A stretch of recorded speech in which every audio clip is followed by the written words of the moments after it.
Son las 7:10 y vamos con Sergio Bernstein. Sergio nos habla de las nuevas condiciones para el trabajo de la prensa en la Casa Rosada y de un botón para mutear periodistas. Ya Manuel Adorni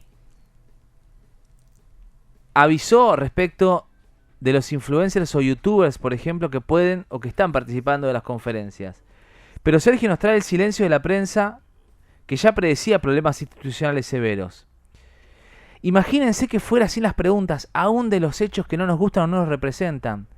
¿Qué hubiese sido aquella irrupción de Santiago Caputo ante las preguntas de Jonathan Viale a Javier Milei? Insisto, las entrevistas que no nos gustan o no nos representan.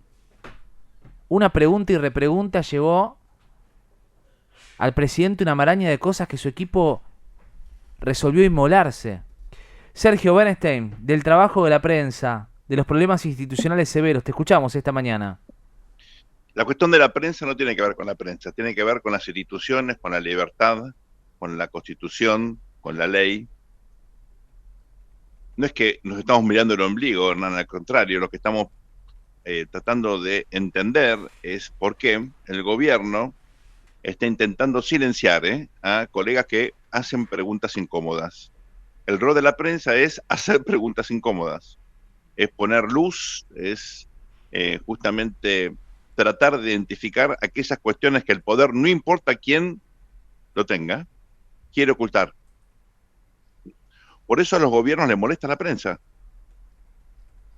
Entonces lo que vamos a tratar de analizar ahora es por qué el gobierno quiere efectivamente silenciar a colegas que hacen preguntas. Primero el contexto. Estamos obviamente en un país que tiene una larguísima y compleja historia en la relación entre los medios y el poder. No es la excepción, es un tema que genera tensiones, que genera conflictos en todas partes del mundo, en gobiernos autoritarios, en gobiernos democráticos. Hemos tenido confrontaciones durísimas de todos los gobiernos en estos 41 años de democracia con distintos medios de comunicación.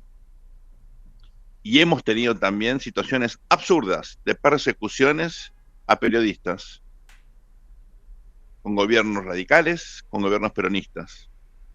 ¿Radicales? Sí, también radicales. El propio Raúl Alfonsín, a quien yo respeto y rescato como el primer líder de la transición a la democracia, de todas maneras se las agarró con algunos periodistas del diario La Prensa, por ejemplo, en el año 85, antes de la primera elección de renovación de autoridades legislativas, suponiendo que eran parte de una conspiración. Y fueron detenidos. Entonces, siempre hemos tenido estos problemas, no son nuevos. Ahora, en esta oportunidad, no solamente tenemos al presidente o a otros funcionarios del gobierno apuntando a tanto periodistas como medios, sobre todo los diarios Perfil y Clarín, pero no únicamente, sino que además, por supuesto, en el contexto de la importancia que han adquirido los medios digitales. Sergio estaba hablando de los medios digitales, lo perdimos, me parece, a Sergio Bernstein, que está en Buenos Aires. Claro, la importancia de los medios digitales, Sergio, vos decías.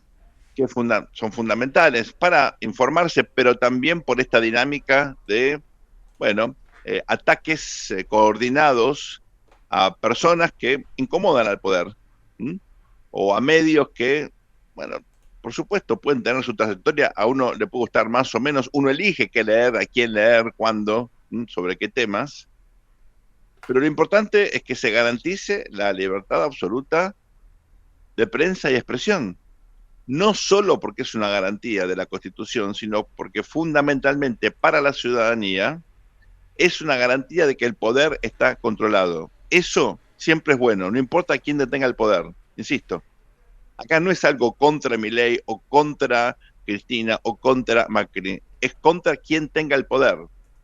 ¿Hace falta que haya poder? Sí, es fundamental. Hace falta que el gobierno sea legítimo, que tenga capacidad de resolver problemas, que tenga gente idónea. El poder tiene que funcionar, pero para que funcione el poder y no se generen situaciones de violación de los derechos, tiene que estar controlado. Las dos cosas son fundamentales. Bueno, para controlar el poder está la prensa, está el periodismo, o debería estarlo. todos los gobiernos, inclusive este, quiere financiar a medios amigos y lo hace. ¿Está bien o está mal? A mí no me gusta, pero es una realidad en la Argentina y en el mundo. La audiencia es lo suficientemente inteligente como para darse cuenta cuando hay una entrevista en serio y cuando simplemente es un diálogo para favorecer la práctica de comunicación o la política comunicacional de un gobierno. Cuando el político se pone nervioso, cuando hay preguntas incómodas, bueno, hay prensa libre. Cuando es un diálogo casi, uno diría, de vestuario, bueno, eso quiere decir que esto está arreglado. Se popularizó en la Argentina una terminología muy agresiva contra los medios. Se habla de ensobrados. Gente que, según esta caracterización, cobraría de forma ilegal por comunicar cosas de un gobierno o por favorecer a una fuerza política o a otra. A mí no me gusta esa terminología, es muy agresiva.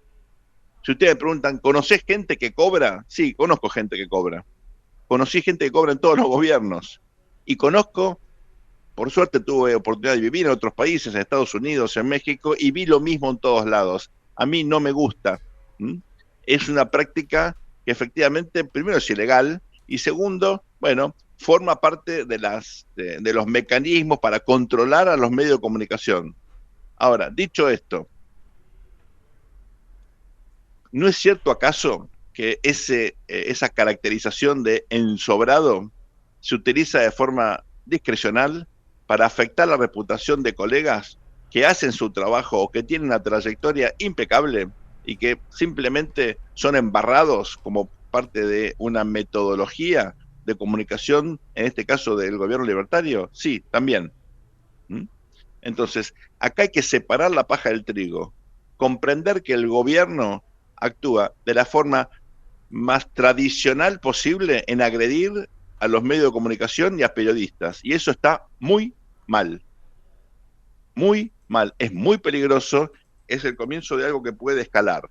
Ahora, hay algo en particular que quiero debatir y esto es muy polémico. Y es el hecho de que un medio muy grande, como es el Grupo Clarín, que está hace ya tiempo involucrado en actividades empresarias, sobre todo en las telecomunicaciones, primero proveyendo internet, proveyendo cable, finalmente también en el mundo de la telefonía celular.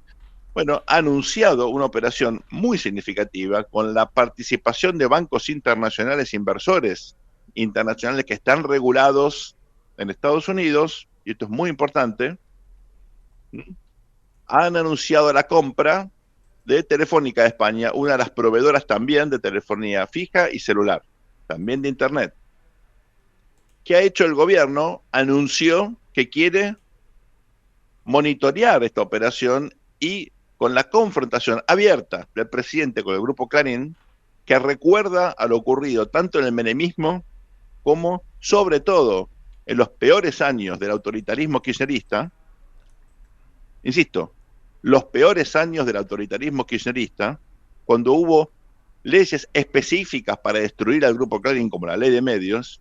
Ustedes saben cómo terminó eso. Una pérdida de tiempo absurda, con obviamente imágenes que nunca se van a borrar, grupos de gendarmes entrando al Grupo Clarín. ¿Se acuerdan de eso? Claro. Bueno, entonces, eso queda ahora, de alguna manera, reivindicado con este ataque del presidente al grupo, diciendo que va a hacer todo lo posible para voltear esa operación. Bueno, ¿cuáles son los riesgos y cuál sería el procedimiento institucional adecuado? Bueno, por supuesto que esto implica riesgos enormes de posición dominante, porque ustedes dicen, bueno, hay 3 proveedoras de telefonía celular en la Argentina, hay algunas chiquititas, pero hay 3 muy importantes. Si 2 de ellas se fusionan, podría haber posición dominante. ¿Qué dicen los protagonistas de este acuerdo entre privados? Bueno, en realidad hay complementariedad casi en un 80%. Entonces yo diría, bueno, es probable que una autoridad razonable le obligue a vender parte de las líneas o parte del paquete a la empresa compradora para evitar que esa posición dominante. De todas maneras, las tarifas están reguladas, hay muchas maneras de controlar que no haya abusos por esa posición dominante, al margen de que se trata de una tecnología que, bueno, está siendo superada en todo el mundo. Ya, por ejemplo, dentro de muy poquito no va a poder hablar por teléfono vía Twitter o X.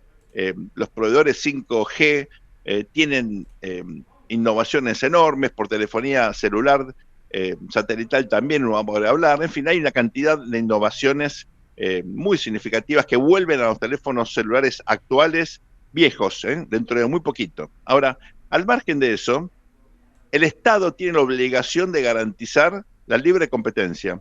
Y a mí me parece muy bien que se controle esta operación y que se someta a estudios técnicos para comprobar de que no hay ningún riesgo de que una empresa, bueno, que podría abusarse de su posición dominante, afecte a los usuarios y condicione un servicio que es fundamental, como la telefonía celular o el acceso a Internet. Ahora, desde el poder anunciar que claramente se va a hacer lo posible para afectar esa transacción entre privados, ¿qué implica? Implica el peor intervencionismo posible, el de la política por una cuestión discrecional, no por motivos técnicos, no para defender al consumidor, sino simplemente como parte de una puja política entre un presidente cualquiera y un medio con el cual puede coincidir o no ideológicamente. Esto es gravísimo y les adelanto, va a traer consecuencias si esto se concreta, no solamente a nivel judicial para la Argentina, donde va a tener que pagar el Estado argentino, es decir, todos nosotros, sino fundamentalmente para el propio presidente Milei, que va a ser acusado con razón de perseguir a un grupo mediático, cosa que en el mundo, bueno, por supuesto, y como corresponde, está muy mal visto. Entonces estamos tratando de atraer inversiones, incluyendo en este caso donde hay inversores extranjeros muy importantes. Hay un fondo que participa del 40% de esta operación que cotiza en bolsa, es un fondo público. Si el presidente Milei avanza en esta política en contra de un medio en particular, perjudica todo el clima de inversión de la Argentina, porque hoy es Clarín y mañana puede ser cualquier otro grupo. Entonces, estamos ante una situación crítica. No tiene que ver con este botón, que yo creo que es de pánico más que de silencio, pánico del gobierno de que le pregunten lo que no le guste. Acá el problema es mucho más serio porque está en juego la calidad institucional. No es una cuestión de los periodistas, no es una cuestión de la sociedad. Cuidado, cuidado, con el miedo del poder a ser controlado, porque por algo están ocultando. Lo dice y lo firma, como siempre hasta ahora, Sergio Berenstein.